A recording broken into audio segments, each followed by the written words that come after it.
আজি আমি অগ্নিনাভ মন্দিৰলৈ যাওঁ ৰাইজ। মন্দিৰভাগ শিৱসাগৰ জিলাৰ নাজিৰাত অৱস্থিত। প্ৰায় জানেই ক'ত আছে। যিহেতু বহুত দিনৰ পৰা মন এটা আছিলে যে মন্দিৰভাগলৈ যোৱা, সেইকাৰণে হীৰকদা আৰু জিমণি বাই লগ ধৰাৰ কাৰণে ময়ো আজি ওলালোঁ যাবলৈ। যোৰহাট কেন্দ্ৰগুৰিৰ পৰা আমি ট্ৰেভেলছ এখনেৰে শিৱসাগৰ পালোহি। শিৱসাগৰৰ পৰা আমি টমটম এখন ভাড়া কৰি নাজিৰালৈ সোমাই গ'লোঁ।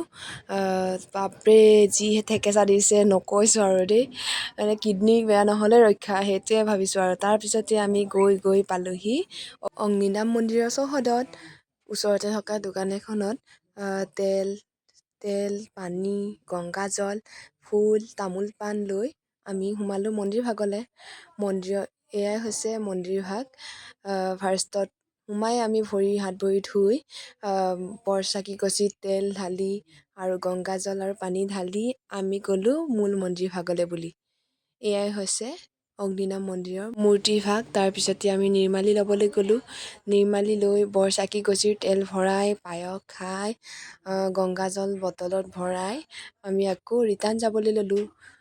কিন্তু আকৌ তাতে কথা 4:30 বজাত যিহেতু ফেৰী আছিলে, আমি শিৱসাগৰ পাওঁতে 4 বাজি গ'ল। কিন্তু আধা ঘণ্টাততো ঘাট পোৱাটো সম্ভৱ নহয়, সেইকাৰণে ৰাতিটো যোৰহাটৰ ৰামপুৰৰ বৰ্তাহঁতৰ ঘৰতে থাকিম বুলি ভাবিলোঁ। আজিলৈতো ইমানতে আহিছোঁ দেই।